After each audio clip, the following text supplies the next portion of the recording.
สวัสดีสบายดีพี่น้องเอ๋ย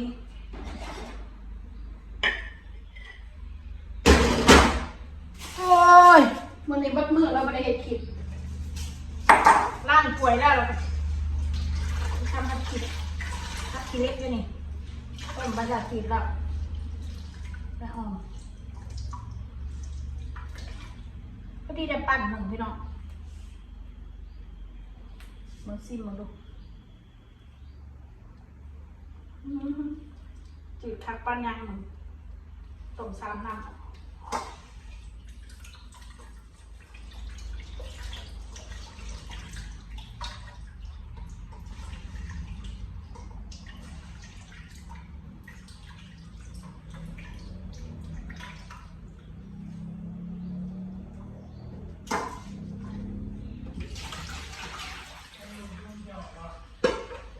อยู่ข้างนอก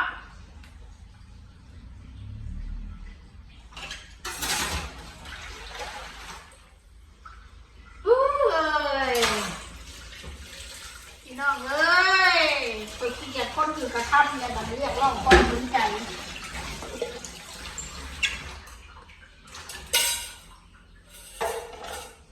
พี่คะ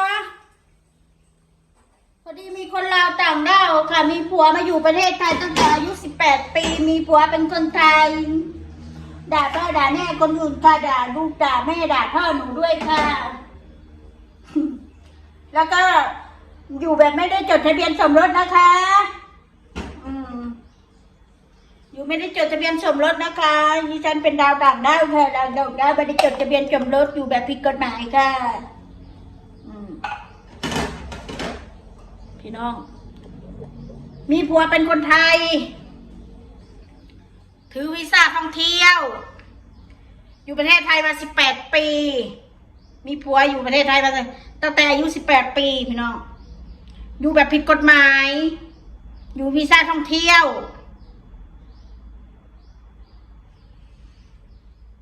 ถ้ามันผิดกฎหมายน่ะเด้อ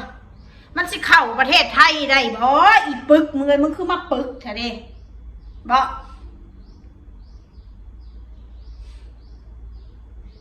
ตำรวจเต็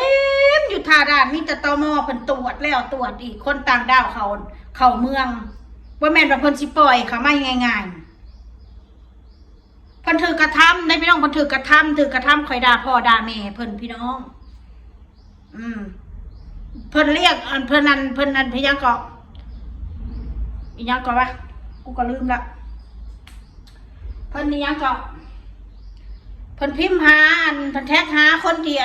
เพิ่นถือกระทำเพิ่นว่านะเขาบ่อยากซื้อหรอกเอาเป็นว่าเพิ่นน่ะถือกระทำนางแขวสวกเพิ่นนางสวยสยองสวยสยองหน้าผีแขวสวกพี่น้อง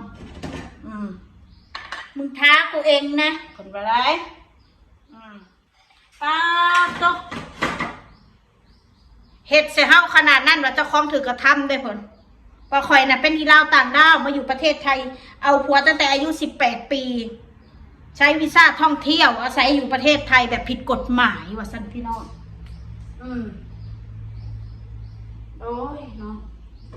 กูก็มันก็แค่คนลาวคนต่างด้าวคนหนึ่งแหละถ้ากูผิดกฎหมายกูสิมาอยู่ได้ถึงขนาดนี้มาอีปึกก่อนสิว่ายังมึงหาความรู้แน่คือว่าเรียนเก่งเรียนสูงแท้คือว่าเป็นกุหลาบมากดีแต่คำบอกคำจาของมึงน่ะบอก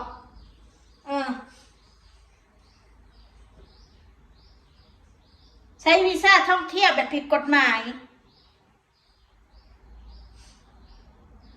คำแบบผิดกฎหมายของมึงอ่ะเด้อหนึ่งคือกูทำงานคือกูไปรับจ้างแบบผิดประเภทนั่นกูไปรับจ้างบอกกูมีวีซ่าท่องเที่ยวกูไปทำงานแบบสั้นๆอันนั้นคือน่ะผิดจริงๆอันนี้กูมาอยู่กับลูกกับผัวกูพาลูกกูไปโรงเรียนขนาดตำรวจอยู่ในด่านคนยังถามเลยจะสิไปใส่สาวเขามา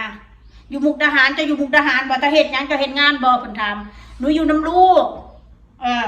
เพราะว่าได้แฟนเป็นคนไทยตีได้ลูกกันกับคนไทยบ่เพิ่นถามแม่นจ้าอยู่น้ำลูกก็แล้วอันมึงนะมึงเป็นยังมึงเป็นเจ้าหน้าที่บ่มึงนะว่ามึงจะสิมาแบบพยายามแบบว่ากูนี่กำลังว่าข่อยรังแกเพิ่นได้พี่น้องเอ้ยว่าข่อยนี่รังแกเพิ่นเดี๋ยวนี้หันเพิ่นกำลัง อันเพิ่นกำลังพิมพ์หาหน่วยงานว่าเพิ่นน่ะถือกระทำถือคอยด่าพ่อด่าแม่เพิ่นมึงบอกแล้วนั่นเด้อมึงพิมพ์ไปหาเรานะมึงบอกความเร็วของมึงนำบอกความจังไรอันปีของมึงนำว่ามึงพวกมึงน่ะจับกลุ่มกระดาษเด็กน้อยน่ะ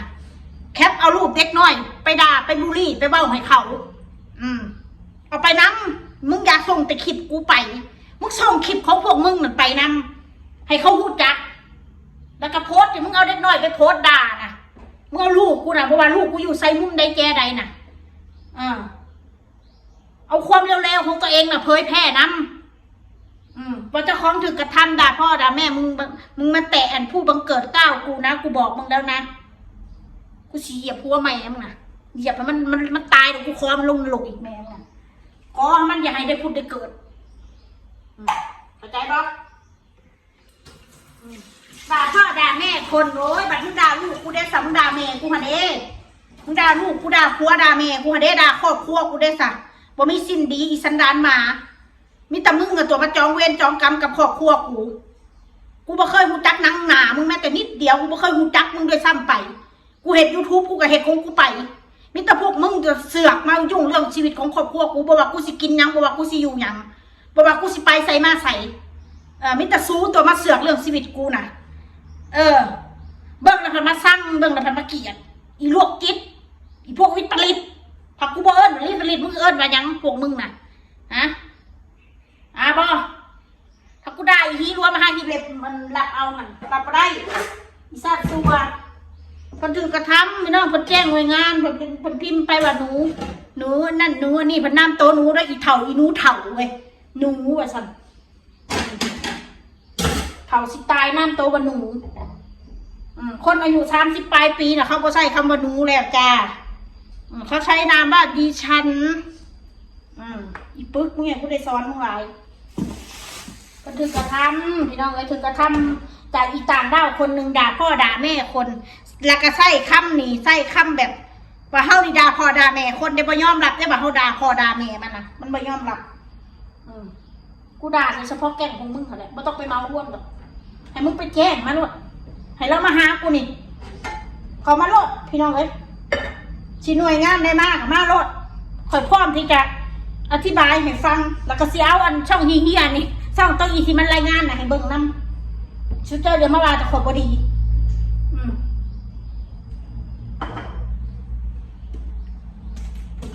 พวกมันน่ะดีแท้ๆพวกมันดีอยากนำไปเลยพี่น้องเอ้ยจุดกระทำด่าพ่อด่าแม่หนูว่าสันด่าพ่อด่าแม่คนไทยกลางที่ประเทศไทยใช้วีซ่าแบบผิดกฎหมายกูเด้เป็นเรา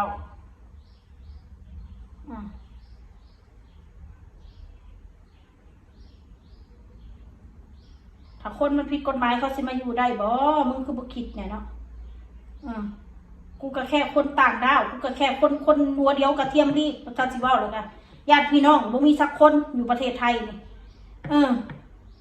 กูได้มาสิมาคุมกระด้าหัวกูได้ทำเป็นว่าหน่วยงานเขาสิเฮ็ดนะถ้าว่ากูมีความผิดอะไรนะมึงก็คิดแน่อีปึกมึงเอ้ยมึงเอาแนวความเร็วๆของมึงนะมึงก็ทั่วมึงก็ต้องพูดว่ากูไม่ได้แด่เด็กกูไม่ได้แด่เด็กเนี่ยที่มึงประเดด่าแล้วมึงแคปเอาเด็กน้อยไปนะให้คนมาบูลลี่ลูกกูนะมันคืออย่างมึงอีสัตว์ที่มึงเรียกอีลิงกังมันคืออะไรมึงตอบกูได้บ่ล่ะนี่ว่ามึงบ่ด่าเด็กน้อยมึงบ่อันนั้นนะอีลิงกังอีปัญญาอ่อนอีอีกึกอีใบคืออย่างแต่พวกมึงว่าเนี่ยไม่ใช่บูลลี่เด็กนะคืออย่างทั้งแก๊งพวกมึงนะทั้งแก๊งหีเนาหีรวมๆพวกมึงน่ะสุกใจบ่พ่อแม่มึงแพงถึงมึงหักบ่กูบอกมึงแน่ๆมึงอย่ามาแตะบุปการีกูมึงอย่ามาแตะผู้ให้กำเนิดกูทุยจะชมไร่สนามมึงมาเอาใกล้ๆชมไร่สนามแม่มึงเป็นเทวดาพ้องเป็นเทวดาจริงๆนะกูไม่อยากด่าพ่อแม่มึงน่ะกูเห็นมึงด่าลูกกูเห็นมึงเห็ดสัวกับลูกกูนะกูก็ไม่อยากด่าพ่อกับแม่มึงน่ะเพราะว่าจิตใจกูมันยังเป็นคนอยู่กูคิดว่าพ่อแม่มึงบริเหตุยังสิกูที่กูด่าที่กูปล่อยกูว่าสิพ่อสิแม่มึงน่ะกูก็จะด่าสิใจมึงน่ะใจมาของมึงน่ะแต่ว่ากูว่ามึงบ่ได้หักพ่อแม่มึงที่แท้จริงดอก มึงตีทำท่าว่ามึงหักพ่อแม่มึงหวงบ่อยกูได้มาแตะต้องพ่อแม่มึงจริงๆแล้วมันไม่ใช่ถ้ามึงหวงพ่อแม่มึงที่แท้จริงอะมึงสิบ่ทำพฤติกรรมแบบนี้เอาเด็กเอาลูกคนอื่นไปด่าเอาครอบครัวคนอื่นไปด่าเพราะว่ามึงด่าลูกเขาด่าพ่อด่าแม่เขาคนอื่นเขาก็ด่าได้คือกันมึงบ่มีสิทธิ์ที่จะมาห่างกูอีกกูก็บ่มีสิทธิ์ที่ห่างมึงบ่ให้มึงบอกให้กูห่างได้ก็แค่นั้นมึงก็ห่างกูได้ก็แค่นั้นของแบบนี้ค่ะนะถ้ามึงหักพ่อหักแม่มึงก็สิบ่ด่ากูเอามึงบอกอีนี่กูด่าลูกมันด่าแม่กูไม่ด่ามันดีกว่าถ้าคนหักแม่หักพ่อเอาแล้วแม่มึงลองยุดแม่ยุ่งกับครอบครัวกูสิเป็นคนด่าคนนั่งหนามาแบบพวกมึงกูฮอดบ่ยุ่งอีกบ่แม่นน้ำเสื้อกูสิบอกว่าให้ซะเด้อก่อนสิเว้าสิจ่ายเนี่ยนะเว้าดีๆเบิ่งดีๆตัวเองเฮ็ดพฤติกรรมเฮ็ดสันดานหมาสิเขาสำใดดีพอหรือยังก่อนสิเว้าใส่คนอื่นนะฮะมึงน่ะดีพอหรือยังก่อนมึงสิมาเว้าใส่กูน่ะฮะความดีของมึงน่ะขี่ตีนม้ายังไม่ได้เครื่องหนึ่งดิบอกว่าไหนซะเวลาคนอื่นด่าลูกด่าพ่อด่าแม่เจ้าเองเครียดบางคนอื่นด่าทำเป็นรับไม่ได้ทำเป็นไปร้องเรียนพุ่นเด้ร้องเรียนทางหน่วยราชการระดับประเทศโอ้ยพุ่นมึงแน่มึงนัดกูมากพุ่นพุ่นกระแสพุ่นออกทวีวีกูพุ่นไปบ่ทำมึงแน่นะตรงใดที่ว่ากูสื่อแม่มึงนั่นมึงจะมาว่ากูด่าแม่มึงฮะอีสัตว์ว่าพุ่นเบาน้ำซัดพี่น้องเป็นน้ำสีแล้วว่าน้ำซัดเอาสัตว์นี่แหละ